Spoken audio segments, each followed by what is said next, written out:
Mis queridos amigos, sean todos ustedes bienvenidos aquí a un nuevo episodio de Contracultura. Hace algunos días les he estado anunciando que estoy trabajando en una investigación muy importante que tiene que ver justamente cómo el impeachment de Donald Trump actualmente se relaciona con la cantidad de revoluciones que han venido sucediendo desde el año 2011 en adelante.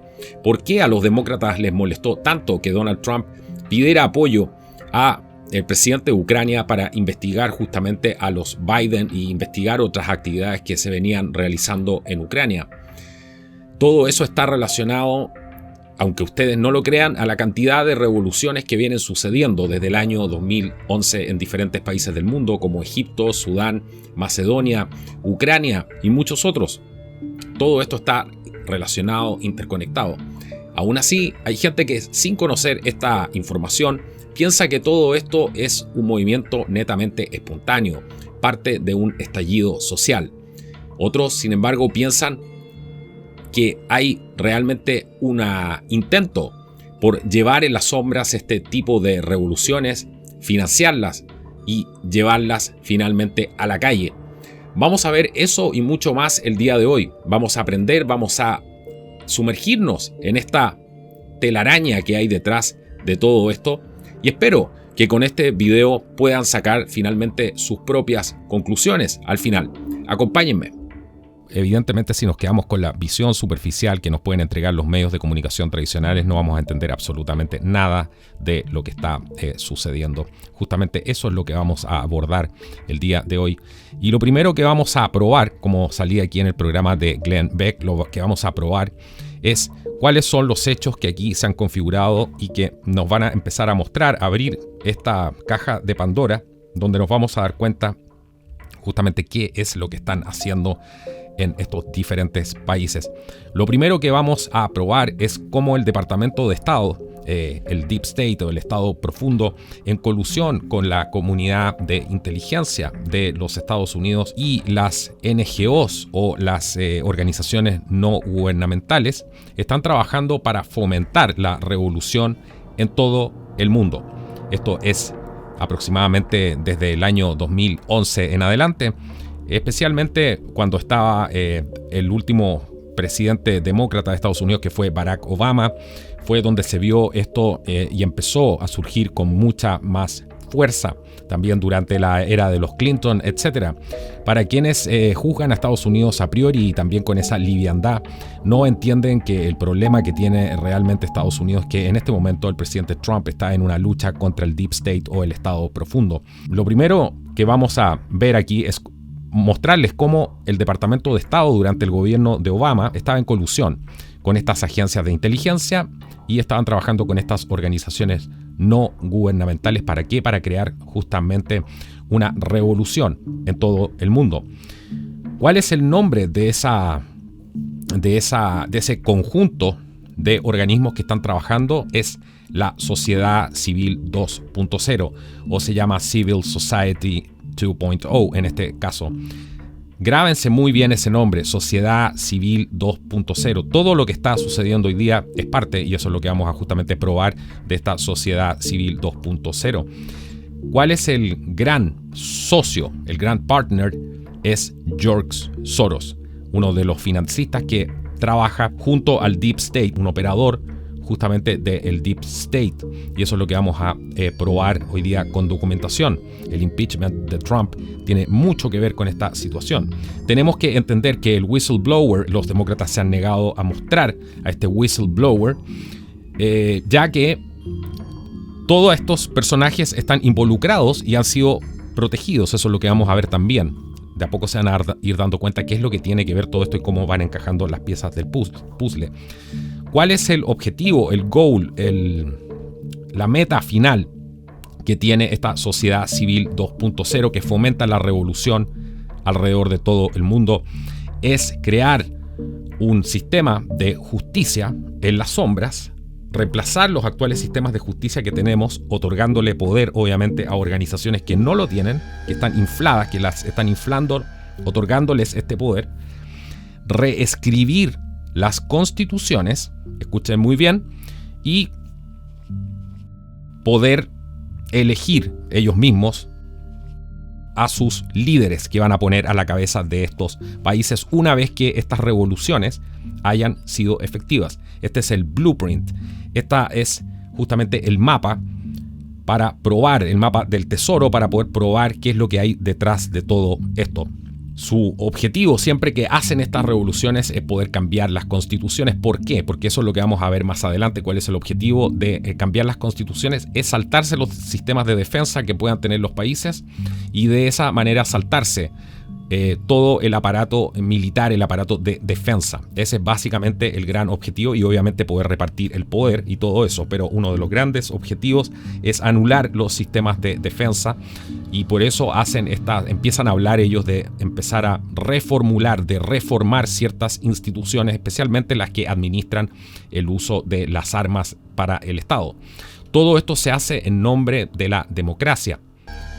Todo se hace en nombre de las sombras. Estas organizaciones lo que dicen es que promueven la democracia, promueven los derechos, pero la realidad es que están constituidas por personas que no han sido electas y eso prueba que no tenemos una democracia real.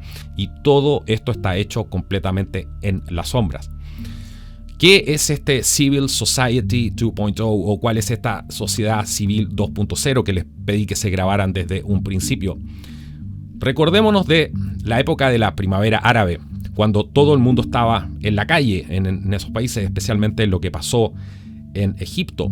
Estos grupos de la sociedad civil 2.0 lo llaman a todo esto, a este tipo de levantamientos populares, escuchen muy bien, lo llaman Spontaneous Indigenous Popular Uprisings, que significa justamente un levantamiento o una insurrección popular indígena espontánea. Le tienen hasta un nombre a todo esto. Insurrección popular indígena espontánea. Ese es el nombre que le han otorgado y es la jerga que usa la sociedad civil 2.0 para describir justamente este tipo de movimientos que es lo que estamos viendo justamente ahora. Uno de los mayores ejemplos de todo esto fue lo que sucedió en Ucrania en el año 2014, cuando George Soros financió el cambio del régimen. Recordarán ustedes los videos, las noticias y cómo se estaban realizando estas manifestaciones que pedían un cambio de régimen en Ucrania. Tenemos que mirar a Ucrania para poder entender justamente todo lo que está pasando hoy día y se darán cuenta también que Ucrania está completamente relacionada a sacar a Donald Trump del poder. Hemos visto cómo el impeachment se ha basado también en una investigación, en ayuda que pidió el presidente Trump para investigar la corrupción de los Biden justamente en Ucrania. Financió George Soros junto al Deep State norteamericano de Obama en ese tiempo, una NGO, una organización no gubernamental. Esta organización no gubernamental se llamaba Anti-Corruption Action Center o el Centro de Acción para la Anticorrupción. Y fue blindada por la Embajada de los Estados Unidos en ese tiempo y también por el Departamento de Estado. El gobierno de Obama trabajó en coordinación con estas ONG de George Soros durante todas las protestas del año 2014 en Ucrania. Tenemos que remontarnos ahora al año 2013, que justo antes de dar el golpe en Ucrania, la fundación de George Soros International Renaissance Foundation fue el financista principal de este golpe, mientras la Embajada de Estados Unidos le entregaba muchísimo dinero y financiamiento, obviamente, a esta International Renaissance Foundation, esta ONG de George Soros. Una vez más, detrás de el cambio de régimen en Ucrania estaba justamente este personaje una vez más. Estas son el tipo de acciones que justamente prueban cómo el Deep State o el Estado Profundo está trabajando en coordinación con George Soros, con la sociedad civil 2.0, para poder establecer este tipo de revoluciones alrededor del mundo y poder cambiar los regímenes a su entera conveniencia. Eso es lo que está detrás de todo esto. Vemos siempre este tipo de organizaciones no gubernamentales que trabajan en conjunto con otro tipo de poderes para poder hacer estos cambios de regímenes. Pero ¿por qué es tan importante el tema de Ucrania? Nos hemos centrado en Ucrania porque es el país que en este momento está en boga, producto del impeachment a Donald Trump, este intento de sacarlo justamente del poder para también hacer un cambio de régimen. Es importante decir que todos los testigos que han sido llamados a testificar contra Trump son diplomáticos de carrera que de alguna manera estuvieron involucrados en lo que pasó en Ucrania. Ese es un punto central para poder entender. Y esto incluye al whistleblower, a este famoso whistleblower que es quien sería este testigo, ¿cierto? Muchas personas en Washington piensan que esta persona se llama Eric Ciaramella. Muchos dicen que todo apunta a que ese es el whistleblower. Pero vamos a ver qué tiene que ver Ciaramella en todo esto. Y la pregunta que hay que hacerse aquí es por qué el Departamento de Estado está tan temeroso de que Donald Trump investigue lo que pasó en Ucrania. ¿Cuál es el miedo? ¿Por qué han saltado todas las alarmas cuando Donald Trump se metió a investigar justamente lo que pasa en Ucrania? ¿No tendrá acaso que ver con que se pueda descubrir este tipo de financiamientos de las organizaciones de George Soros? Habría que hacerse esa pregunta. Lo más probable, según la investigación de Glenn Beck, es que sea así. Han saltado todas las alarmas producto de que aquí se podría configurar y se podría descubrir cómo el Departamento de Estado está involucrado, cómo el Deep State está involucrado justamente en hacer estos cambios de regímenes. Y eso es lo que prueban los documentos que vamos a ver a continuación y que estamos presentando justamente en este programa. El caso concreto es que hay evidencia de dineros perdidos por más de 7 billones de dólares. Esos dineros podrían perfectamente ser parte del financiamiento irregular, que es dinero de la gente que paga impuestos en Estados Unidos y que se está yendo a este tipo de programas en las sombras. ¿No revelaría acaso toda esta investigación que pretendía hacer Trump? Y para ello le pidió ayuda al presidente de Ucrania. ¿No revelaría acaso el financiamiento a través del Departamento de Estado a las fundaciones del señor Soros? ¿No es acaso esta la respuesta que esperaba justamente Donald Trump en esa llamada telefónica al presidente de Ucrania? Eso es lo que hay que preguntarse. Esto es mucho más oscuro y profundo de lo que parece. Mientras los dejo pensando en todo esto, que sé que de a poco va a ir haciendo sentido a medida que vayamos avanzando en este programa especial que he preparado para ustedes, tenemos que entrar a comprender otro concepto nuevo, que es el Public Diplomacy 2.0 o la diplomacia pública 2.0. Esto fue una iniciativa del gobierno de Bush. Pero ¿cuál era la idea y qué significa este Public Diplomacy 2.0? La idea oficial era que los países pudieran combatir ideologías extremas como el Islam radical, por ejemplo. Y el propósito de todo esto era usar técnicas de redes sociales para lanzar campañas en redes sociales para combatir estas ideologías radicales. En el fondo era armar todo un aparataje a través de las redes sociales para ir cambiando la percepción, evidentemente, de las personas respecto a ciertos temas sensibles o a ciertas ideologías extremas como el Islam radical, que también sabemos que fue financiado justamente por el Deep State, y eso toda la evidencia apunta justamente a eso. Las redes sociales se han convertido en una fuerza más profunda en la configuración de los valores internacionales en toda la comunidad diplomática. Es un nuevo tipo de diplomacia. Examina la naturaleza cambiante de la diplomacia pública y cultural en el contexto de la evolución de las comunicaciones globales. También considera la medida en que las redes sociales pueden facilitar el uso de nuevas monedas de diálogo, divulgación y propagación de opiniones como herramientas claves en la negociación de conflictos. El manejo de las redes sociales y quien maneja las redes sociales hoy en día tiene una considerable ventaja para poder manejar la tecnología y la información. El Public Diplomacy 2.0, esta iniciativa del gobierno de Bush que se basaba en poder combatir estas ideologías extremas también tienen una importancia muy grande en el empleo del poder blando. Le llaman poder blando justamente a este poder que se ejerce a través de las redes sociales, y según ellos equivale a una democratización de las políticas exteriores, o más bien podríamos decir que refleja una reconfiguración de los intereses de la élite dentro del orden internacional. Es el control justamente de la narrativa, la gran pelea que estamos viendo hoy día en esta guerra psicológica, y esto tiene justamente relación con eso. Hacerse con el control de las redes sociales y poder controlar la opinión de las demás personas es una cosa absolutamente fundamental para esta diplomacia pública, lo que ellos llaman esta diplomacia pública. Y una gran cantidad de países han reconocido las muchas oportunidades que ofrecen estas nuevas tecnologías y cómo están trabajando en ver cómo las pueden aprovechar. Justamente de eso se trata el Public Diplomacy. Cada año son más el número de estados que elaboran y trabajan en este tipo de programas, como también la cantidad de recursos que son destinados a estas actividades van creciendo. Los países que no entienden la importancia de la diplomacia pública digital están realmente hoy día en una desventaja, y esto es realmente ampliamente reconocido.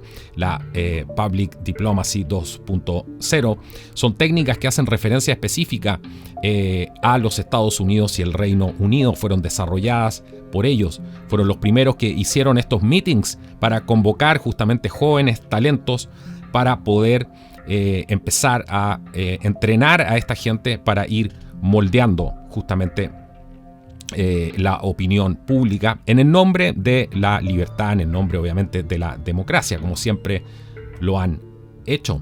El resurgimiento de esta era del terrorismo significó que los líderes estadounidenses del Estado Profundo se dieron cuenta de que estaban involucrados esta vez en una nueva batalla por los corazones y las mentes de las personas.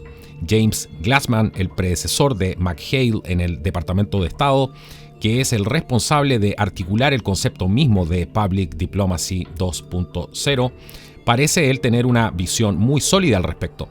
Cree que podría ser más fácil destruir la marca de un enemigo, por ejemplo la de Al-Qaeda, que crear una marca estadounidense exitosa, por ejemplo. Estos son todos los conceptos que le dan vida a este nuevo sistema de diplomacia pública a través de las redes sociales. Luego de todo esto, recordarán que llegó al poder el señor Obama y fue elegido.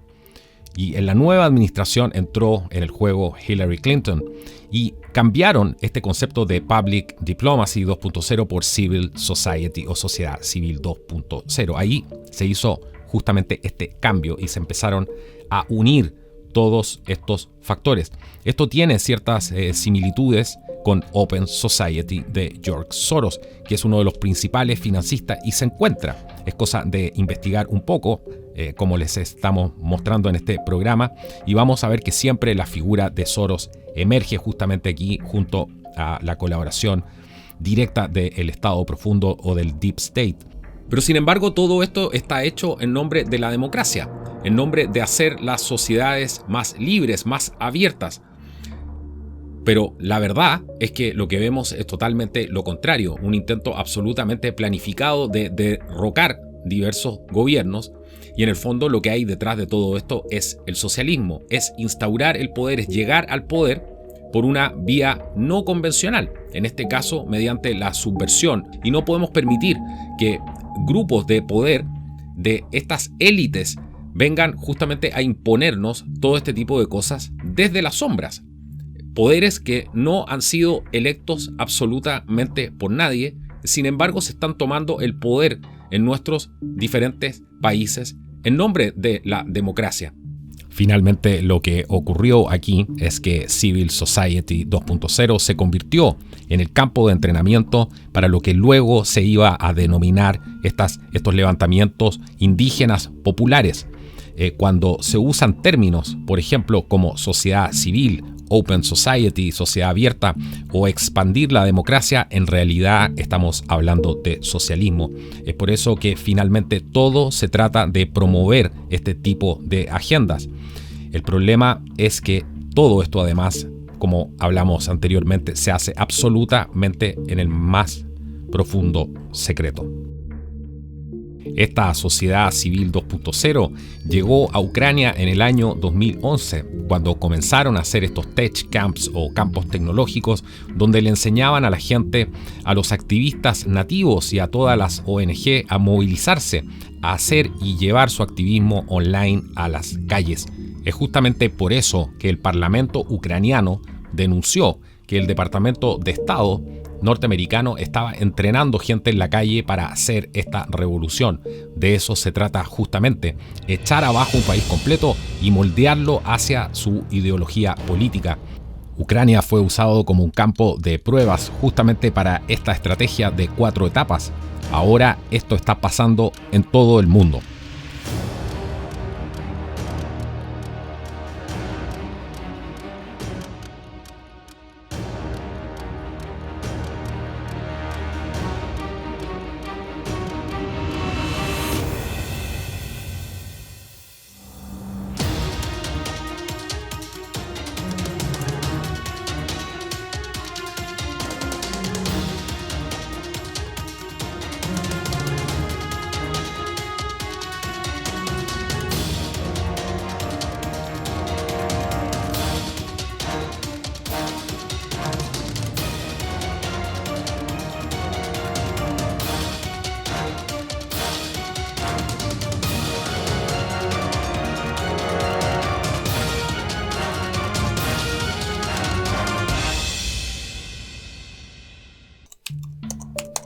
Antes de continuar, debo decirles que en ningún caso estamos diciendo que el Departamento de Estado norteamericano esté detrás de estas revoluciones que se están produciendo en este momento en Sudamérica.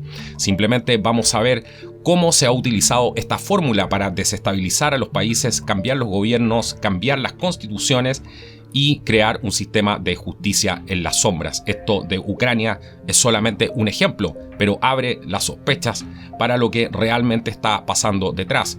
Vamos a ver cuáles son estas 4 etapas, justamente para poder desestabilizar los países, cambiar los gobiernos y cambiar las constituciones.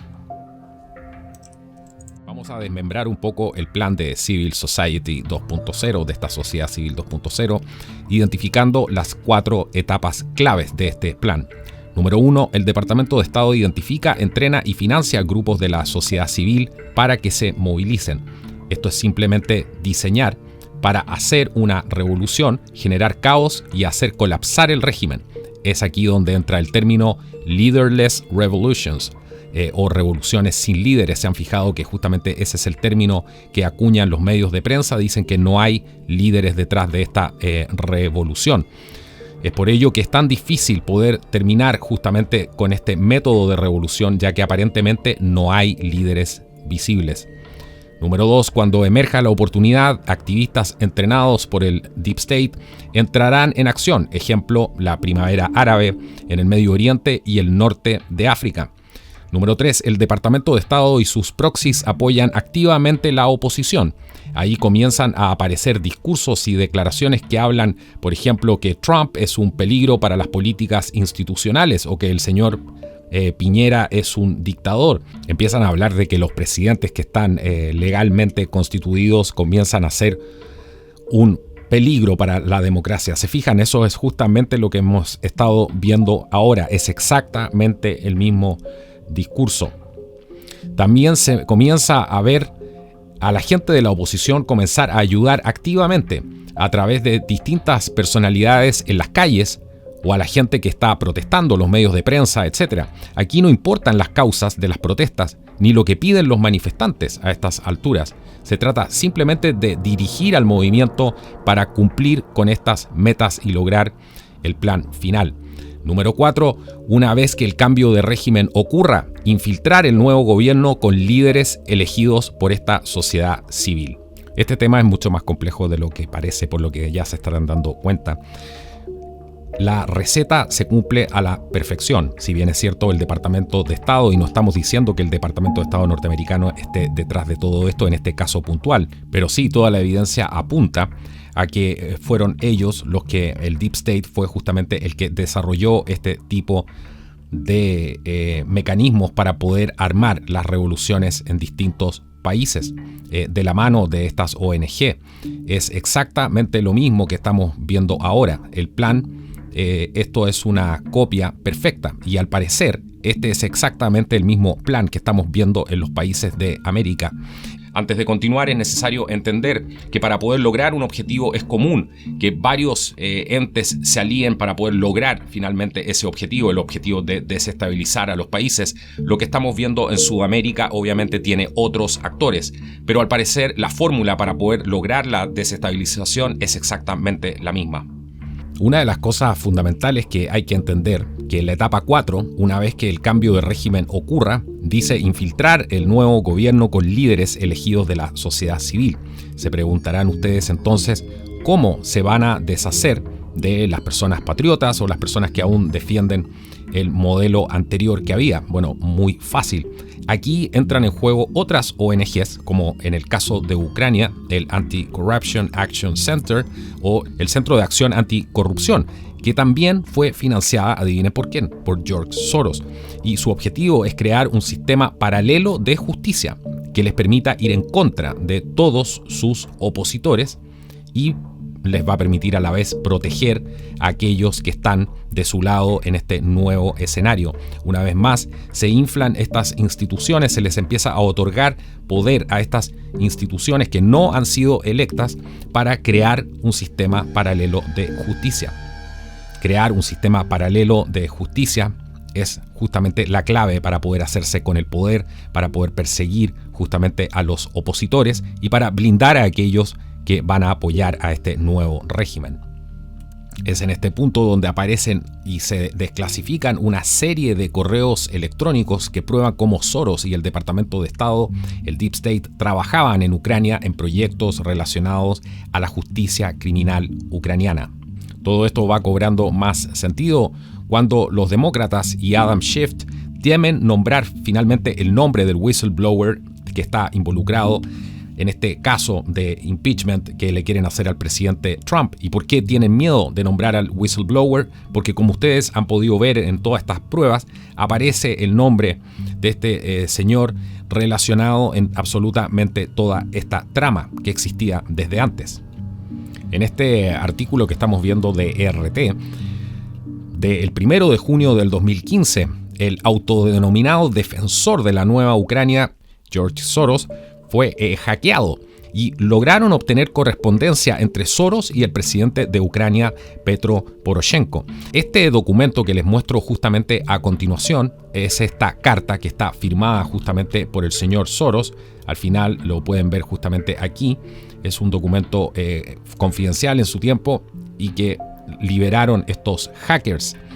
Él se denomina como el autodenominado defensor de la nueva Ucrania. Veamos lo que decían esos documentos. Una de las cosas claves que dice Soros en este documento desclasificado dice: después de casi un año de preparativos, todos los ingredientes de un programa de reforma radical están disponibles, solo necesitan ser combinados. También ha surgido el marco para reunir a las diversas ramas del gobierno. El Consejo Nacional de Reforma, NRC, reúne a la administración presidencial, el gabinete de ministros, la Rada y sus comités de la sociedad civil. Aquí se dan cuenta cómo a través de estas mismas palabras del señor Soros está admitiendo la injerencia que él tiene dentro de los asuntos internos de un país independiente como es el caso de Ucrania, y está realmente haciendo un plan y diciendo detalladamente cuáles son los pasos que hay que tomar y qué es lo que se debe hacer con este país. En el punto número 5 de esta carta, George Soros escribe textualmente: The International Renaissance Foundation, o la Fundación Internacional del Renacimiento,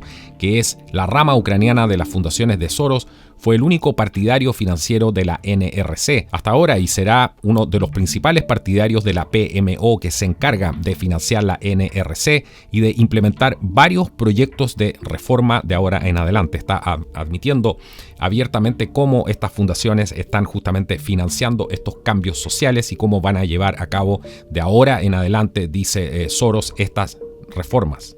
En el punto número 7 de este documento Dice, las reformas institucionales deben incluir 3 elementos principales. Primero, configurar las agencias anticorrupción, como la Oficina Nacional Anticorrupción y la Agencia Nacional para la Prevención de la Corrupción, y finalizar la legislación anticorrupción de acuerdo con los estándares internacionales. En segundo lugar, implementar la primera etapa de la reforma judicial, incluida la creación del nuevo Alto Consejo de Justicia y el lanzamiento de los procedimientos de reelección de jueces. Tercero, lanzar el programa de reforma constitucional con la descentralización como primer objetivo.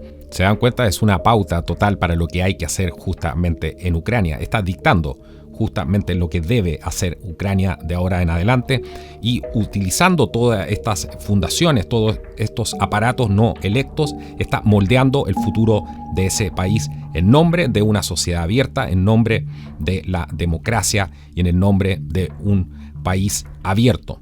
Una de las falacias más grandes y que pone al descubierto la manera en que operan estos grupos no electos es el punto 7, que después de llevar al país y ponerlo literalmente de rodillas, cambiar el gobierno y después meter todo este tipo de instituciones para hacer las reformas que quieren hacer, Soros dice lo siguiente: una vez que los seguros estén disponibles, me prepararé para invertir hasta $1 billón en negocios ucranianos. Es probable que esto atraiga el interés de la comunidad inversora.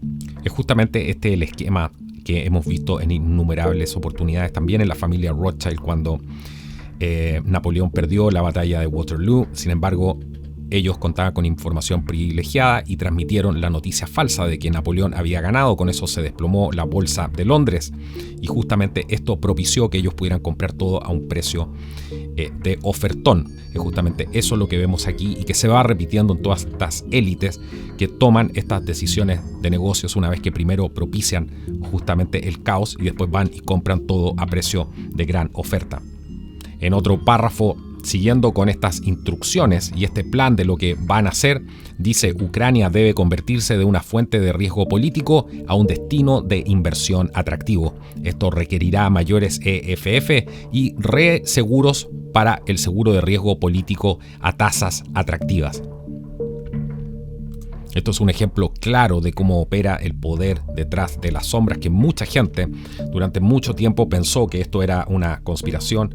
Y yo les he dicho 1000 veces en este programa que justamente utilizan esos términos para desinformar y para quitarle credibilidad a este tipo de cosas que sí suceden en la realidad. Aquí están los documentos que prueban justamente cómo están moldeando los diferentes países. Veamos el ejemplo de Macedonia. Estados Unidos da millones a grupos de Soros para desestabilizar el gobierno conservador de Macedonia.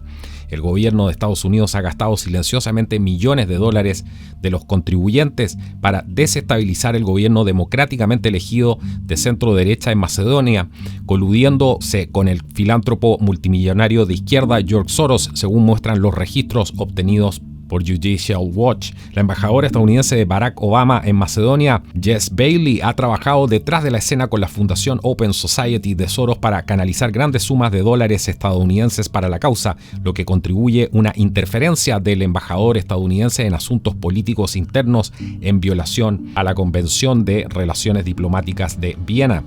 El efectivo, este dinero, fluye a través del Departamento de Estado y la famosa y corrupta Agencia de Desarrollo Internacional de los Estados Unidos, USAID, que se encarga de proporcionar asistencia económica, de desarrollo y humanitaria a nivel mundial. La USAID ha asignado alrededor de $5 millones a los grupos de Soros de izquierda en Macedonia desde el 2012, según muestran los documentos, y al menos 9.5 millones han sido destinados por la agencia para intervenir en los asuntos gubernamentales de la nación de los Balcanes para el 2016-2021. Esta es la izquierda norteamericana, el Deep State, actuando para desestabilizar los países, como lo hemos visto en innumerables oportunidades. Podrán entender ahora dentro de todo esto por qué odian tanto al presidente Donald Trump, porque va en una agenda completamente distinta, aún con el poco poder real que tiene un presidente norteamericano, ya que el verdadero poder lo tiene el Deep State o estos grupos de poder en las sombras.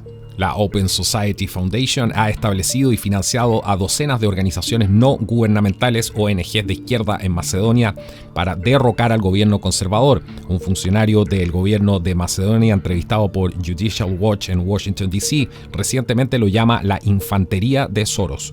Los grupos organizan movimientos juveniles, crean medios de comunicación influyentes y organizan protestas violentas para socavar las instituciones y políticas implementadas por el gobierno. Uno de los grupos de Soros financió la traducción y publicación de las reglas para radicales de Saul Alinsky al macedonio. Este libro es un manual táctico de subversión, brinda asesoramiento directo para protestas callejeras radicales y proclama a Lucifer como el primer radical. Gracias al embajador de Obama, que no ha sido reemplazado por el presidente Trump, el tío Sam mantiene el flujo de dinero para que los grupos puedan continuar operando y reclutando, confirman fuentes en Macedonia y Estados Unidos. Estas revoluciones de manual, les voy a dar algunos ejemplos de los países donde ha sucedido exactamente lo mismo y que es necesario revisar toda esta información para recién meternos en Latinoamérica. Estoy hablando de revoluciones en Tunisia, en Omán, en Yemen, en Egipto, en Siria, en Libia, en Marruecos. Siria y Libia han sido dos de estos regímenes que han colapsado completamente y ahora lo estamos viendo también en Sudamérica. Es exactamente el mismo modelo. Según un artículo publicado por el New York Times, que fue publicado en febrero del 2011, el día 17, se declaró lo siguiente en este artículo. Ya sea Yemen u otros países de la región, vio una serie de tendencias. Una gran población juvenil, sistemas educativos raídos, economías estancadas y nuevas tecnologías de redes sociales como Facebook y Twitter. Esta fue una receta real para todos estos problemas. Es el New York Times, un diario de izquierda, que reconoce cómo funcionan estas tendencias, estas revoluciones. Una gran población juvenil, sistemas educativos raídos y economías estancadas de la mano de nuevas tecnologías. Es por eso que hemos visto esta explosión en redes sociales. Estoy seguro que se estarán preguntando cómo se enlaza toda esta historia que hemos visto con lo que está pasando ahora en América Latina. Si bien es cierto, el Departamento de Estado norteamericano, con el cambio de gobierno de Donald Trump, ha recortado fondos a muchísimas ONG a través del Departamento de Estado. El financiamiento a este tipo de organizaciones ha mermado muchísimo. También hemos visto cómo el gobierno de Trump ha cortado fondos a las Naciones Unidas y ha tratado de investigar justamente lo que pasó en Ucrania. Es todo este proceso lo que lo ha llevado a este intento por hacer un impeachment al presidente Trump. El asunto en América Latina parece ser aún más complejo, ya que hay una injerencia directa de otras potencias como Rusia, China. Lo que pasa con Cuba y Venezuela, están usando las mismas tácticas que aprendieron de los soviéticos, estas tácticas subversivas para poder desestabilizar los países, cambiar estas constituciones para desbaratar las orgánicas de defensa de los distintos países y llevarnos hasta este nuevo gobierno mundial, que es lo que pretenden hacer y que está en el papel desde los años 40.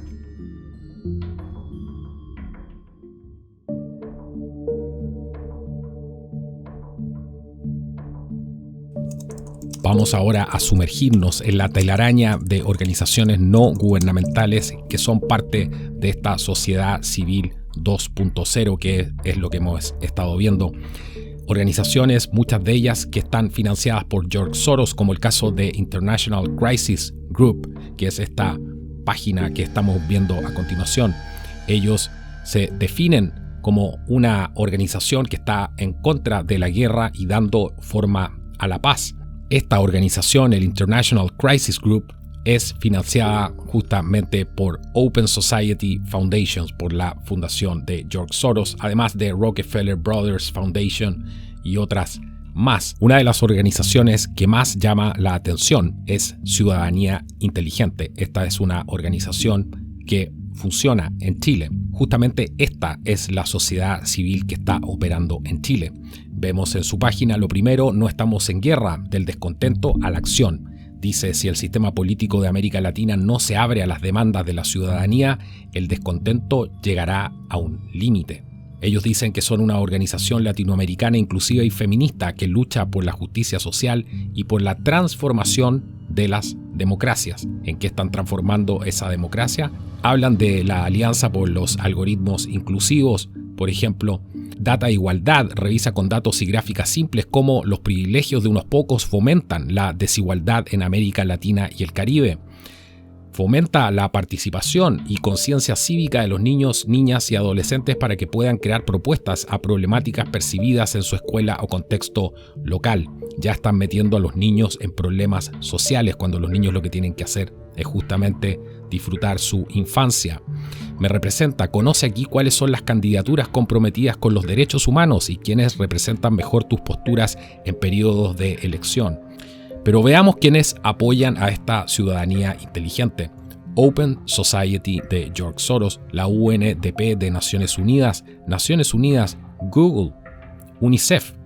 Y aquí tenemos el Banco Mundial. En otras palabras, el mismo Fondo Monetario Internacional, que en estos momentos está haciendo un reset económico. Eso es lo que pretenden hacer. Por eso están ellos mismos sacando este discurso de que debe caer el neoliberalismo. Fueron ellos y son ellos los mayores promotores de este modelo, pero ahora para hacer un reseteo económico y para poder crear este nuevo gobierno global, justamente necesitan deshacerse de este modelo. Aquí hay un mapa de donde desarrollan algunas de sus actividades y obviamente, tal como vimos en el ejemplo de Ucrania, apoyan una nueva constitución. Esta es otra fundación que es COES, dice que es el Centro de Estudios de Conflicto Cohesión Social, desarrolla investigación colaborativa en temas relacionados al conflicto social y la cohesión en Chile. Fíjense en el tipo de artículos de opinión y prensa que hay justamente aquí. Cómo el modelo económico de Pinochet llevó a la crisis actual que envuelve a Chile. El costo de las desigualdades multidimensionales en Chile subraya la necesidad de un nuevo pacto social. América Latina se enfrenta a una ola de populismo de derecha. Esta es la sociedad civil 2.0 en acción en Chile. Todos estos grupos de la sociedad civil están intrínsecamente relacionados entre sí. Bloomberg, un medio norteamericano, destaca las figuras de Camila Vallejo y Carol Cariola. Una vez más, vemos que el modelo de Ucrania se va cumpliendo. Este financiamiento a los líderes de movimientos estudiantiles, señalando que quienes hicieron un nombre como líderes del movimiento estudiantil hace 8 años están ganando un amplio apoyo. Vamos a ver justamente ahora cuáles son las ONGs que más incidencia han tenido en el conflicto actualmente en Chile y que tienen sus garras metidas justamente en la crisis social, tratando de aprovechar esta crisis social para poder hacer los cambios que vamos a ver a continuación. Amnistía Internacional debe devolver el dinero de Soros usado para promover el aborto en Irlanda. La agencia del gobierno de Irlanda ha ordenado a Amnistía Internacional a devolver el dinero donado por el multimillonario George Soros para promover el aborto en el país. Esta es la página oficial de Amnistía Internacional, donde dice que hacen campaña por un mundo donde todos los derechos humanos sean disfrutados. Pero veamos qué tipo de cosas están promoviendo. Chile, la política deliberada para herir a los manifestantes señala la responsabilidad de los que están al mando. Chile, Amnistía Internacional solicita reunirse con el presidente Piñera y anunciará los resultados de la investigación en una conferencia de prensa. Este tipo de cosas son reiterativas de parte de esta organización, completamente sesgada, sin entender las dos partes del conflicto, porque no las quieren entender. Ellos simplemente obedecen al globalismo y están empeñados en destruir las orgánicas de defensa de los países. Otra de las organizaciones internacionales que más ha incidido en el conflicto y está permanentemente molestando a la soberanía de Chile es Human Rights Watch. Pero veamos quién financia a Human Rights Watch. Soros y Open Society Foundations donan 100 millones a The Human Rights Watch, según el mismo sitio de Open Society Foundation. George Soros anunció hoy que sus Open Society Foundations otorgarán una subvención de 100 millones durante 10 años a Human Rights Watch. La donación se utilizará para expandir la presencia global de Human Rights Watch para mejorar la protección y promoción de los derechos humanos en todo el mundo. Los 100 millones son el mayor regalo que Human Rights Watch ha recibido. En 2010, Open Society Foundations donó alrededor de 800 millones para apoyar los derechos humanos, el acceso a la justicia y la salud pública. Aquí mismo podemos ver dentro de la página de Open Society cuáles son las noticias relacionadas a Chile, un derecho legal esencial para las personas trans. La promesa de Chile sobre la apatridia es un ejemplo global. Preguntas y respuestas. Una nueva ley en Chile reconoce a las personas transgénero. Hace un sistema educativo más justo en Chile. Giorgio Jackson, del Frente Amplio, que explica el impacto de los recientes cambios políticos y sociales en Chile sobre el derecho a la educación, de febrero del 2014. Siguiendo el dinero a través de la política chilena, organizaciones de la sociedad civil latinoamericana se centran en la tecnología. Están apoyando exactamente el mismo modelo que vimos en Ucrania, como esta Civil Society 2.0, esta sociedad civil 2.0, entrenaba a gente para usar la tecnología. Open Society Foundations reunió a beneficiarios con expertos en desarrollo web, medios digitales y diseño para un taller sobre cómo las ONG pueden implementar mejor las nuevas tecnologías para llevar a cabo su trabajo. Exactamente el mismo modelo. ¿Cuándo empezaron a hacer esto? En el 2011. Noten la fecha. Era el momento que comenzó el conflicto en Ucrania. Otro artículo de la radio Bio Bio en Chile dice: Revolución Democrática reconoce aporte de fundación perteneciente al magnate estadounidense. Open Society Foundation donó $74.700 entre el 2013 y 2015 a Revolución Democrática para ayudar en el financiamiento de las actividades del movimiento estudiantil y crear un sustento financiero a largo plazo. Jackson recalcó que esta fundación apoya muchísimas iniciativas pro democracia en el mundo. Por ejemplo, en Chile apoyan iniciativas valiosas como Cyper y Ciudadano Inteligente. En el caso de Cyper Chile, es un sitio que dice que es de investigación independiente, periodismo independiente. Sin embargo, en aportes para usos específicos, George Soros y la Open Society donó $70.000, según dicen ellos, para el pago de sueldo de periodistas. Qué mejor que pagarle directamente el sueldo a los periodistas. Y también aportó $38.000 para el nuevo diseño y puesta en marcha de la página web de Cyper Chile. ¿Cuál es la línea editorial? Es tan independiente. Aquí vemos lo que ellos están promoviendo: el despertar de Chile y un territorio donde el Estado ya no existe. Ya en 2012, informe de Carabineros advirtió que escopetas antidisturbios provocan lesiones letales y estallido ocular. La multitudinaria protesta contra el sistema político y económico puso en marcha un proceso constituyente que no estaba en los cálculos de la élite. Informe de la Universidad de Chile: radiólogos y médicos de urgencia, pedrigones de Carabineros contienen plomo. Suma y sigue: furia desatada en Carabineros fuera de control y sin piloto. Subversión ideológica. Aquí tenemos otro artículo de voltairenet.org. George Soros financia el independentismo catalán. La Fundación Open Society Initiative for Europe de George Soros financió en 2014 organizaciones que militan por la independencia de Cataluña, reveló el año pasado el diario español La Vanguardia. Según documentos internos, la Open Society Initiative for Europe entregó $27.049 al Consell de Diplomacia Pública de Cataluña, organismo creado por la Generalitat de Cataluña con la participación de varios entes privados. George Soros y sus negocios con las FARC en el post-conflicto. Maléfica y poderosa influencia de George Soros en la propagación y financiación de grupos izquierdistas, junto a todo el emporio ideológico que esto requiere alrededor del mundo y muy especialmente en nuestro hemisferio. Emporio ideológico que incluye los poderosos medios de comunicación, así como los think tanks, medios digitales alternativos de comunicación con apariencia de independientes, pero fuertemente financiados, premios a la excelencia, premios de periodismo, ONGs de derechos humanos, ONGs defensoras de la libertad de prensa, etc. Todo un conglomerado muy bien montado para darle una apariencia intelectual, académica y humanista a un propósito simple: la implantación del totalitarismo comunista que les permitirá a esta élite de mercaderes apropiarse de los medios de producción, la tierra, de los negocios ilícitos y, por supuesto, del poder total sobre nuestras naciones. La efectiva propaganda de Soros y su gente, movida por este todopoderoso imperio, siempre había colocado a los periodistas investigadores que se atrevían a tocarlo en el podio de los perturbados conspiracionistas, donde todos los medios pagos por Soros obviamente los convertían en el hazmerreír del periodismo serio.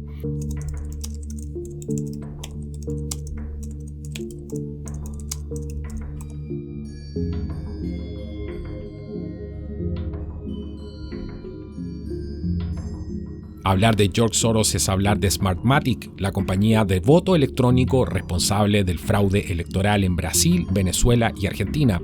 Hablar de George Soros es también hablar del socio e íntimo amigo de Fidel y Raúl Castro, que Soros es un financista, un mercader que nada tiene de capitalista. Él odia el capitalismo y el libre mercado, lo culpa de la desigualdad social, y así lo ha manifestado en numerosas entrevistas mientras propugna por una equidad social, que no es más que una propaganda etérea con la cual engañan para esclavizar a las naciones. Él se sirve de la inteligencia castrista para sus más diversos propósitos en América y ha visitado muchas veces La Habana porque junto a las FARC tienen el propósito común de legalizar la droga y hacerse a millones de hectáreas para desarrollar sus negocios agrícolas. No por nada Soros es el principal promotor de los acuerdos de La Habana. Para nadie es un secreto tampoco que Soros, según investigaciones disponibles, estuvo detrás de la financiación de los crecientes desórdenes civiles que buscaron sembrar el terror en Estados Unidos luego del triunfo de Trump. Fue a través de Open Society Foundations que George Soros consiguió que en el 2003 Uruguay se convirtiera en el primer país en legalizar el comercio de la droga. Millones de dólares se invirtieron en la campaña, que incluyeron eventos científicos y académicos, programas de televisión, artículos de prensa, editoriales y lógicamente congresistas que empujaron los proyectos de ley necesarios. Open Society ha financiado la Comisión Latinoamericana sobre Drogas y Democracia. En Colombia, Open Society Foundations dona muchísimo dinero para el mismo propósito. No fue gratuita la reunión de Soros y Juan Manuel Santos. Recién empezaron los diálogos con los narcotraficantes de la FARC. Ahí ellos dos definieron que esos diálogos deberían desencadenar, entre otras cosas, la legalización de la droga. Una vez concluido el publicitado encuentro, Santos salió inmediatamente a decir a los medios que la FARC debe ser un aliado en la lucha contra las drogas. Este es un artículo directamente del Fondo Monetario Internacional que tanto se critica, ya sea para combatir la malaria a través de la provisión de mosquiteros o construir escuelas y proporcionar saneamiento básico. La filantropía está ayudando a transformar el mundo en desarrollo. Desde los multimillonarios Bill y Melinda Gates, Warren Buffett, hasta Aliko Dangote y George Soros, los titanes del capitalismo respaldan buenas causas con su dinero al financiar nuevas vacunas, defender la salud materna, apoyar el aprendizaje, construir bibliotecas o comprar la selva amazónica para proteger el medio ambiente. Los filántropos respaldan las innovaciones y los nuevos enfoques que están cambiando vidas y construyendo sueños. Vimos que uno de los objetivos justamente para poder crear esta revolución era tener un poder judicial en las sombras. Esto mismo que vimos en Ucrania, curiosamente, está también aquí en Chile. El Observatorio Anticorrupción, se los presento, de Ciudadanía Inteligente y Espacio Público. Ellos hablan de prevención de la corrupción, regulación de conflictos de interés, integridad, ética, derechos ciudadanos, financiamiento de la política, confianza en los mercados, etc. Según esta organización, dicen que creen que es posible un país más transparente, con una mejor democracia y que están frente a un momento histórico único para lograrlo. Durante años, ambas organizaciones hemos promovido la implementación de mejores prácticas en materia de transparencia, participación, probidad y rendición de cuentas en nuestro sistema democrático. Por lo mismo es que hoy tenemos puesta nuestra atención en cómo estas propuestas se traducen en leyes y normativas concretas. Tenemos plena conciencia de la importancia que tiene la acción de los medios de comunicación y la ciudadanía para lograr que las reformas se concreten. Por ello, ponemos a disposición de todos una herramienta que facilitará el seguimiento del cumplimiento de las propuestas del Consejo Anticorrupción, junto con generar la imprescindible fiscalización ciudadana que se necesita para empujar esta agenda. Una de las cosas más llamativas es que dicen que hay que monitorear la discusión relativa a la puesta en marcha de las propuestas del Consejo Asesor Presidencial. Pero veamos quién financia estas organizaciones. No lo van a creer, exactamente igual que en Ucrania. Esta organización, Observatorio Anticorrupción, dice que es parte de un proyecto de Fundación Ciudadanía Inteligente y de Espacio Público. Vamos a ver quiénes son.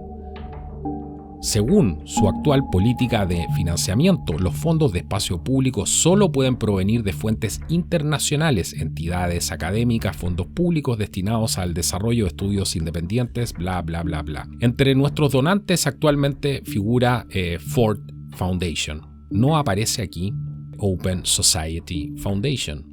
Luego de profundizar en el financiamiento de esta organización, Espacio Público, me encontré con este artículo. ¿Cómo se financia?, le preguntan. En este momento, nuestras dos principales fuentes de financiamiento son una fundación de Estados Unidos, INET, donde el principal financista, adivinen quién es una vez más, George Soros.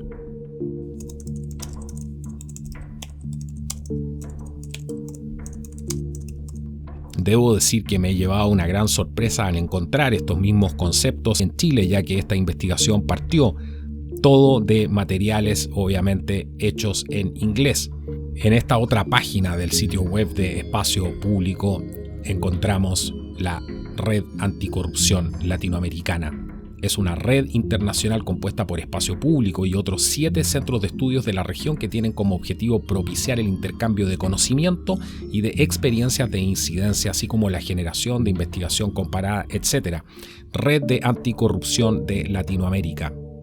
Sociedad Civil por la Acción Climática es una plataforma de más de 120 organizaciones de la sociedad civil chilena, académicas, activistas, ambientalistas de base territorial, sindicatos que se han unido para levantar la cumbre social paralela a las actividades oficiales desarrolladas para la próxima COP25 en Santiago de Chile. Tenemos el Observatorio Anticorrupción, plataforma para dar seguimiento a los proyectos de ley y medidas administrativas que buscan materializar las 236 propuestas emanadas del Consejo Anticorrupción. 236 propuestas. El mismo modelo que Ucrania. Y aquí tenemos Chile Check. Pero veamos qué es este Chile Check. No es otra cosa que, según ellos, una iniciativa de verificación de discurso público con el apoyo de IES Chile y Espacio Público. En español, los reyes del fake news, CNN, esto es un verificador en el fondo de noticias falsas para detectar noticias falsas que van a contrarrestar ellos con las fuentes, los expertos y otros datos confiables. Google y una red financiada por Soros se unen para controlar resultados de búsqueda de noticias. El acuerdo, que creará un banco de tiempo de ingeniería y acceso gratuito a herramientas de supervisión social, busca lograr una mejor verificación de datos y un mayor control de los hechos en todo el mundo.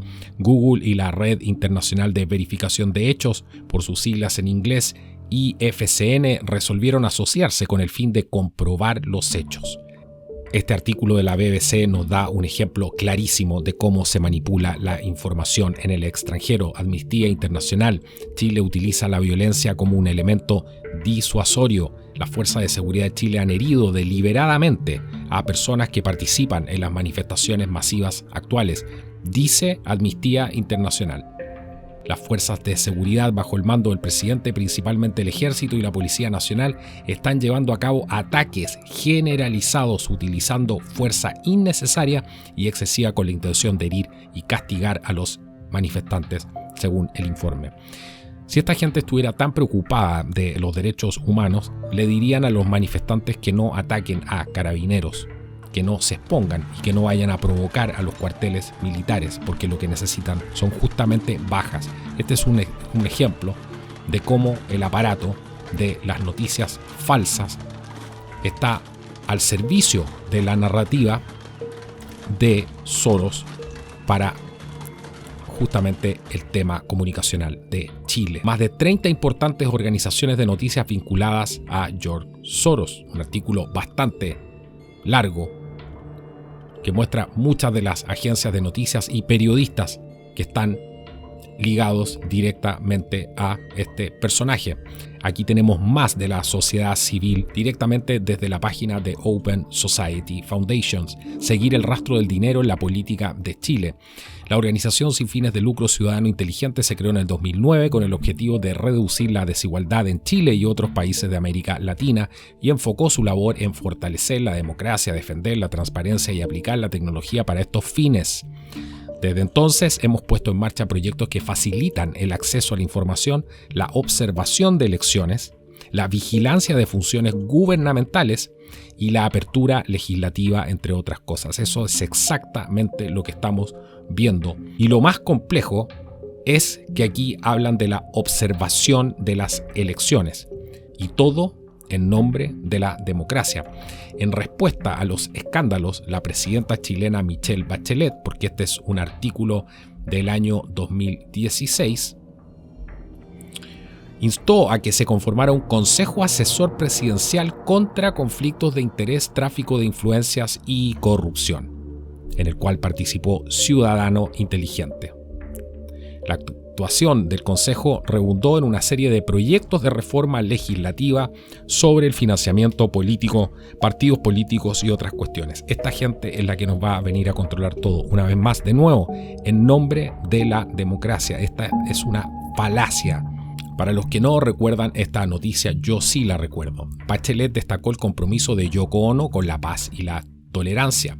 La mandataria la condecoró en Estados Unidos y le hizo la entrega de la Orden al Mérito Bernardo O'Higgins. Pero fíjense a quién más condecoró. En la ceremonia también se galardonó a George Soros, filántropo de origen húngaro, a quien Bachelet aludió como un firme aliado de Chile en la promoción de la cooperación internacional para enfrentar los grandes desafíos de nuestro tiempo y alguien que mantiene un inquebrantable compromiso con la democracia y las sociedades abiertas por su apoyo al multilateralismo y a las causas progresistas. Siguiendo con el rastro de la sociedad civil 2.0, me he encontrado con este documento, ya que esta organización, COES, dice que la idea de levantar un observatorio de conflicto social surgió y se basó en el modelo teórico del informe La protesta social en América Latina de la Dirección Regional de la PNUD. Vamos a ver de qué se trata esto y van a sorprenderse. Este es un libro que hace referencia a la protesta social en América Latina. Esta es la página oficial del Programa de Naciones Unidas para el Desarrollo. Dice lo siguiente: los países de América Latina con mayor número de protestas sociales son los que también presentan mayores desigualdades socioeconómicas y gobiernos con capacidad limitada para manejar disturbios.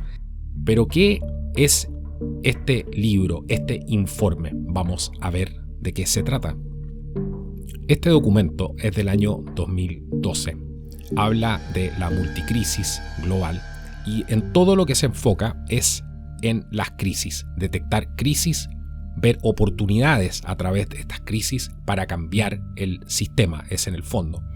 Para quien sabe leer detrás de esto, lo único que ve es el lenguaje del socialismo, tratando de usar, como siempre, la democracia para llevarnos a un sistema completamente totalitario.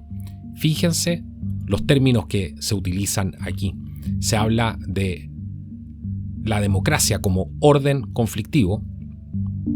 Se habla de la multicrisis global, donde ven crisis por todas partes, el andamiaje de las múltiples crisis, atenuación de los extremismos y convergencia global, la crisis financiera, crisis geopolítica, crisis europea, crisis intercivilizatoria, crisis ecológica, etc. Habla del conflictograma latinoamericano y cómo utilizar justamente esas crisis para poder generar y caminar hacia un nuevo modelo. Dice, como ya hemos visto, lo que se busca es una igualdad en la cual los actores deliberantes se sientan conscientes de sí mismos como sujetos capaces de tomar decisiones con otros sobre el tipo de orientaciones que pueda tener la sociedad. Lo que todavía falta en la parte argumentativa del conflicto es una lógica propositiva del cambio. Hasta ahora la mayoría de los ejes de conflictos institucionales y de gestión permanecen en una lógica reactiva, que reconoce las disfunciones, plantea la necesidad de un cambio, pero no una visión concreta ni estratégica. Una política que contemple una agencia de la igualdad, en el sentido de articular propuestas con resultados, posiblemente constituya uno de los principales desafíos de las sociedades de los estados latinoamericanos. Dice también que en muchos países de la región los estados son incapaces de ejercer sus funciones tanto institucionales como de representación y control de su territorio. El mayor miedo que hay a las Naciones Unidas es justamente cuando empieza a hacer estas declaraciones de los conflictos que hay en diferentes partes y termina diciendo que muchos estados son incapaces de ejercer su control sobre su propio territorio. Por lo tanto, ¿a quién le beneficiarían estas crisis? Es justamente a las Naciones Unidas. Ellos se han dedicado a estudiar detenida, elaboradamente, sustanciosamente, todas estas crisis en Latinoamérica. Solamente este documento es del año 2013. En esta última década, varios países de América Latina asistieron a un resurgimiento en la capacidad transformadora de la política. Se buscó incrementar la capacidad de respuesta del sistema político tanto ante las nuevas condiciones de tecnoeconomía global y los equilibrios geopolíticos emergentes, como ante las demandas de ciudadanos cada vez más críticos de su realidad, más conscientes de sus derechos y más propensos a la participación en el espacio público. Este proceso generó mayores grados de autonomía y contribuyó a ampliar la frontera de lo posible en términos de construcción de proyectos nacionales. Esto es otra gran falacia. Hablan de ciudadanos que son cada día más conscientes de sus derechos. Esos derechos los ha promovido las Naciones Unidas y le han lavado el cerebro a los jóvenes con que esos son derechos porque están hechos completamente por diseño. En el segundo cuaderno de este libro dice: Impactos políticos de la crisis económica global en América Latina. Explora las posibilidades de la política democrática para gestionar las tensiones asociadas a una crisis económica internacional de evolución e impactos aún inciertos. La sola mención a la crisis económica internacional hace referencia a que ellos saben que viene una gran crisis económica internacional y justamente están estudiando estos conflictos sociales para poder manejarlos y dirigirlos hacia la dirección que ellos quieren. Todos los estudios del caso que presentan escenarios políticos de corto y mediano plazo fueron discutidos con actores políticos, económicos y sociales con alto grado de influencia en los procesos políticos. Solamente gente de izquierda, sin ninguna duda. Concluye este párrafo diciendo: en definitiva, esto es un momento histórico complejo, incierto, fascinante de crisis y cambio a escala global. ¿Quién se podría regocijar con que una crisis social donde muere gente, donde hay víctimas fatales, donde hay gente que pasa hambre, sea un momento fascinante? Escribe esto Heraldo Muñoz, subsecretario de las Naciones Unidas. Hasta las protestas de los movimientos estudiantiles por una educación de calidad, pasando por los conflictos por la defensa de la condición obrera frente a los procesos de ajuste estructural, las reivindicaciones de los movimientos campesinos por el acceso a la tierra, los conflictos urbanos por mejorar la calidad de vida en las ciudades de expansión desenfrenada, las reivindicaciones regionales por la profundización de los procesos de descentralización, las protestas de las clases medias empobrecidas en la crisis de la media década perdida, o las demandas de los movimientos indígenas por el respeto a sus territorios y por la revalorización de sus usos y costumbres ancestrales. Las movilizaciones sociales en América Latina han sido y son portadoras de democracia. ¿Por qué la ven como portadoras de democracia las crisis en América Latina? Porque viven de las crisis. Estas élites viven de estas crisis, de mantener a la gente en crisis, de mantener a la gente dividida. El conflicto social, dicen, es un dato de la realidad social latinoamericana y es parte de la ecuación política de los procesos de cambio en democracia que hoy viven varios países de la región. Al comprender que el conflicto social no es en sí negativo, encierra un potencial de transformación. En muchos casos expresa un sentido común y es portador de cierta sabiduría popular sobre los límites de los procesos de desarrollo. La verdad es que no les interesa a esa gente, porque encierra un potencial de transformación. Este párrafo es clave y es el espíritu, yo creo, de este documento y muestra el plan de lo que están haciendo. Latinoamérica, dice, tiene serias oportunidades como pocas veces en su historia de emprender un avance sustantivo, tanto en términos de democracia como de desarrollo. Esto supone, entre otros factores, la expansión de una política constructivista para procesar conflictos e impulsar estrategias de desarrollo en función de metas posibles e inclusión social con innovación productiva. El modelo general de libre mercado fue insuficiente para producir un nuevo orden social. Sus límites emergieron en conjunto con nuevos temas, como aquellos referidos a la necesidad de una mayor estabilidad y fortalecimiento institucional, la inclusión social y la participación ciudadana, los movimientos más recientes para el reconocimiento de la interculturalidad, los cambios productivos asociados con demandas de una equidad compleja, la ampliación del espacio público comunicacional, el retorno y la redefinición del multilateralismo vinculado con la crisis y los cambios en el escenario global. En el plano político nacieron y se consolidaron orientaciones de carácter nacional popular, de neodesarrollismo indigenista, de reformismo práctico y de un conservadurismo agiornado. No obstante, aún quedan temas pendientes que surgirán con los resultados de la crisis global actual y el nuevo orden internacional emergente.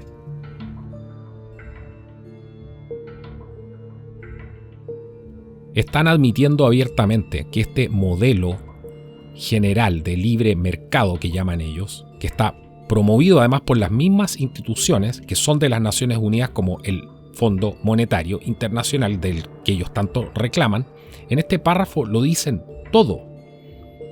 Este modelo fue insuficiente para producir un nuevo orden social. ¿Para qué? Para llegar a este gobierno socialista internacional. No puede dejar de llamar la atención en que se refieren también a los medios de comunicación como fuentes de poder. Se trata de instituciones y empresas que construyen significados e imaginarios públicos sobre el conflicto, socializando a las personas. Son en suma espacios públicos donde se reflejan, crean y disputan las relaciones de poder, donde se reconocen los conflictos entre los actores en pugna. Dice, desde una perspectiva constructivista, los primeros construyen realidad, refiriéndose a los medios de comunicación, contribuyendo a dibujar narrativas e imaginarios que acaban teniendo un impacto en el mundo real, es decir, en el sistema político, en el proceso de toma de decisiones y en las agencias de estos famosos actores sociales. Veamos ahora este libro, Aumento de la Democracia, Evaluación de los Desafíos Mundiales, escrito por Heraldo Muñoz. Pero veamos la descripción de este libro. Esta evaluación oportuna tanto del progreso hacia la gobernanza democrática a nivel mundial como de los importantes desafíos que enfrentan las democracias es el resultado de un seminario organizado por la Comunidad de Democracias. La comunidad es un grupo de más de 100 países dedicados a la difusión y consolidación de la democracia en todo el mundo. Veamos algunos de los que han escrito algunas reseñas sobre esta lectura. Un recordatorio oportuno de que aunque la comunidad internacional ha progresado en la promoción y profundización de la democracia, todavía queda mucho por hacer. Depende de la comunidad de democracias garantizar que la democracia siga ocupando un lugar destacado en la agenda de las Naciones Unidas. Quien escribe, George Soros, de el Open Society Institute. Y para que no quede ninguna duda sobre esto, Open Society Foundations, este sitio, dice fomentando la próxima generación de líderes feministas en América Latina. Fomentando, creando, construyendo la realidad. Y aquí dice, con el objetivo de apoyar a la próxima generación de activistas feministas en América Latina, los programas de intercambio juvenil y de los derechos de las mujeres de Open Society Foundations están uniendo esfuerzos para crear la iniciativa de becas para jóvenes líderes feministas. Las becas para jóvenes líderes feministas apoyarán a activistas jóvenes y dinámicas de 22 a 30 años con base en América Latina que deseen iniciar un proyecto de su propio diseño para el fomento de un futuro más justo, inclusivo, asequible, democrático, feminista para América Latina.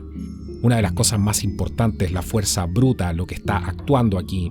Acabamos de ver todas estas fuerzas de Open Society, la sociedad civil 2.0, cómo está operando esta sociedad civil, líderes y personas no electas que están influenciando directamente a través de la subversión a nuestros parlamentarios, nuestras leyes, al presidente de la República, quien sea que esté.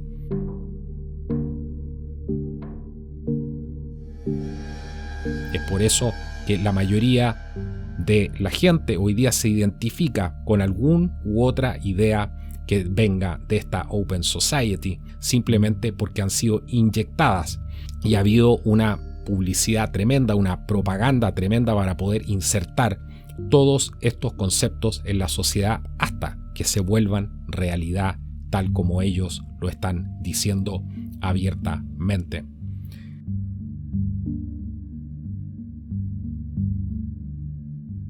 El músculo, la fuerza bruta que está trabajando la facción militar para poder hacer estos cambios y para llevar a las sociedades a las crisis, para inyectarle más combustible a estas crisis, es el chavismo, es el Foro de Sao Paulo, es el Grupo de Puebla. En una reunión en Fuerte Tiuna se orquestó un agresivo plan de destrucción masiva de las democracias con la labor de los colectivos armados del chavismo. Colectivos armados de Nicolás Maduro serán entrenados y enviados fuera del país para desestabilizar la región latinoamericana. Así lo afirmó Iván Simonovic, comisionado especial de Seguridad e Inteligencia del gobierno interino de Juan Guaidó. A través de su cuenta en Twitter, Simonovic informó que funcionarios de la tiranía de Maduro presidieron una reunión con el apoyo de grupos terroristas donde establecieron un agresivo plan de destrucción masiva de las democracias de la región. A la reunión asistieron el segundo hombre más poderoso del chavismo, Diosdado Cabello, los hermanos Delcy y Jorge Rodríguez, el director de contrainteligencia militar Iván Hernández Dala y Valentín Santana, líder del colectivo La Piedrita, uno de los principales brazos armados que protege al régimen de Nicolás Maduro. Se acordó iniciar un plan de entrenamiento para los colectivos en materia de inteligencia e impartir instrucción sobre insurgencia a grupos milicianos, quienes ejecutarán acciones desestabilizadoras fuera de Venezuela. Objetivo: desestabilizar la región latinoamericana, informó Simonovic, quien cuenta con información clave de inteligencia militar de Venezuela. Y es que en las últimas semanas han surgido graves evidencias de que la tiranía de Nicolás Maduro y la de Cuba, con la ayuda de la izquierda y gobiernos socialistas de la región, han buscado desestabilizar la paz de América del Sur, enviando a personas a participar de manera violenta en las diferentes protestas hasta el punto de otorgar pasaportes a presuntos terroristas. El lunes 25 se conoció que el gobierno de Colombia expulsó a 60 venezolanos que estarían involucrados en acciones que pondrían en riesgo el orden público y la seguridad nacional. Pero además el director de Migración de Colombia denunció que la tiranía ha otorgado pasaportes venezolanos a extranjeros que podrían estar ligados al terrorismo internacional. Hasta ahora Bolivia, Ecuador, Chile y Colombia han logrado expulsar a decenas de venezolanos involucrados con las protestas violentas y la desestabilización de la región, todos presuntamente pagados y auspiciados por la tiranía de Nicolás Maduro. También en agosto de este año, cuando se conoció que mercenarios rusos se han dedicado a entrenar a colectivos armados del chavismo, ahora cobra sentido cómo la dictadura ha planificado, con la ayuda de gobiernos como el de Rusia, la caída de presidencias democráticas de la región. Una investigación de Medusa, un medio ruso exiliado en Letonia con el fin de poder ejercer con libertad, publicó un reportaje en el que revela que Rusia tiene 60 mercenarios que realizan tareas especiales en el país suramericano y fueron encargados para trabajos como reclutar informantes en partes peligrosas de Caracas. Entre las tareas que sí estarían relacionadas con apoyar al régimen de Maduro estaría el trabajo de entrenamiento a miembros de la milicia y colectivos chavistas, que son grupos civiles armados por la dictadura para defender la revolución. Finalmente es esa la revolución que estamos viendo en todo el continente. Estos son los orígenes. Todo comenzó en Ucrania con estas técnicas de la sociedad civil 2.0, con el apoyo de organizaciones internacionales, de organizaciones no gubernamentales, y todo esto ha desembocado en la crisis que tenemos, el horror que estamos viviendo hoy día como ciudadanos de América y también del mundo. El mismo modelo también se ha replicado en Cataluña con los últimos acontecimientos. Hace solo un par de días vimos también una protesta en Nueva York, producto del pasaje del metro, otra también en Perú, copiando justamente estos mismos sistemas, usando a los más jóvenes en el frente, tratando de usar menores de edad justamente para poder llevar a cabo esta revolución a través de la manipulación, a través de la subversión, para finalmente destruir nuestras propias vidas, destruir nuestros países en nombre de la democracia.